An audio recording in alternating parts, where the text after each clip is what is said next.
Somewhere in a forest, something is slamming its face into a tree at over 20 miles an hour. Not once, not a dozen times, up to 12,000 times in a single day. If a human hit their head that hard, that many times, it wouldn't take a day. It would take one impact. This is the woodpecker. And the reason its brain doesn't turn to jelly inside its skull is one of the strangest engineering solutions in nature. Every time a woodpecker strikes a tree, its head decelerates from full speed to a dead stop in about half a millisecond. The forces involved are somewhere around 1,200 times the force of gravity. For comparison, a human brain can suffer a concussion at around 60 to 100 Gs. A woodpecker is absorbing more than 10 times the force known to concuss a human being, every single strike, thousands of times a day for its entire life, with no evidence of brain damage. For decades, scientists assumed the woodpecker's skull must work like a shock absorber, cushioning the brain from the impact. It's a good story. It's also, as far as we can tell, wrong. Recent high-speed video analysis found something the shock absorber theory couldn't explain. If the skull were actually cushioning the blow, the woodpecker's brain would move differently than its skull during impact, the way your brain sloshes inside your head during whiplash. It doesn't. High-speed footage shows the skull and brain move together as a single rigid unit. The woodpecker isn't cushioning the force. It's simply built to withstand a force that would destroy almost anything else. So if the skull isn't a shock absorber, what's actually keeping 12,000 daily impacts from causing brain damage? The answer starts with bone that isn't built like ours.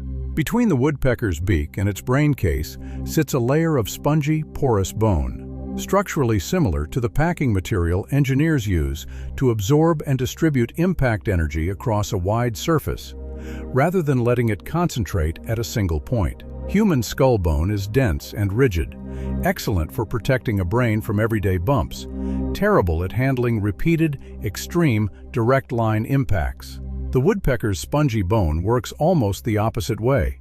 It spreads the force of each strike across a much larger area of the skull and does it fast enough that no single point ever absorbs more than the tissue there can survive. There's a second piece to this, and it's almost stranger than the bone. The woodpecker's brain itself is small, smooth, and tightly packed inside the skull cavity, with very little of the fluid cushioning that lets a human brain move and rotate during an impact. Less room to move means less rotational force on delicate tissue. It's a brutal trade. Almost no cushioning in exchange for almost no dangerous movement at all. And there's one more piece of anatomy involved in all of this, and it isn't in the skull at all. It's the tongue. A woodpecker's tongue doesn't just retract into its mouth the way yours does. It's attached to a long, flexible structure called the hyoid apparatus. And in a woodpecker, that structure is so long that it doesn't just sit in the throat. It splits in two, wraps around the back of the skull, travels up and over the top of the head, and anchors near the nostril or eye socket, depending on the species.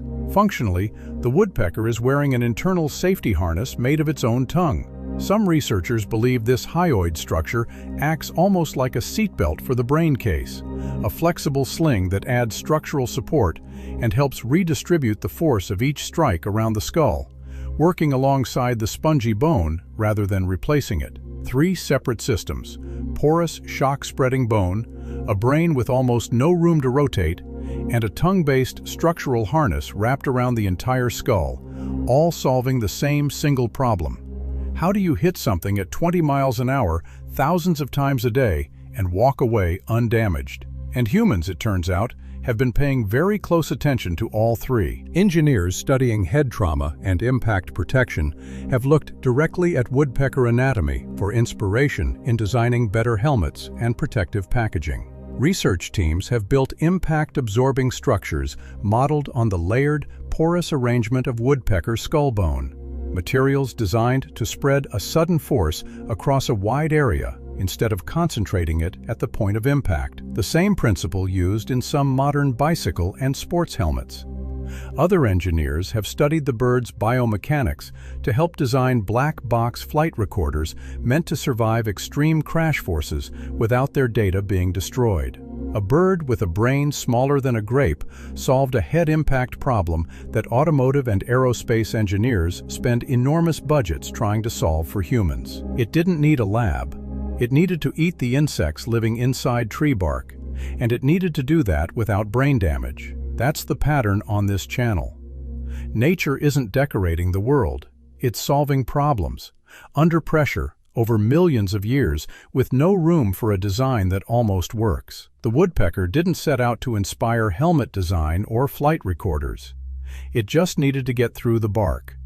And in solving that one problem, it accidentally built one of the best head impact protection systems on the planet. Next time, we're looking at an insect that mixes two chemicals inside its own body to fire a boiling, corrosive spray, up to 500 pulses a second, and somehow doesn't blow itself up in the process. That's the bombardier beetle. If you want to see how it pulls that off, stay close.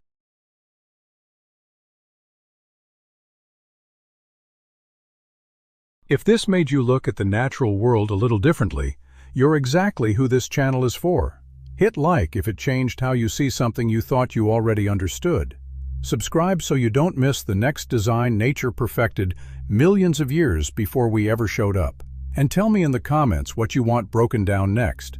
I read every one. This is Designed to Survive. We'll see you in the next episode.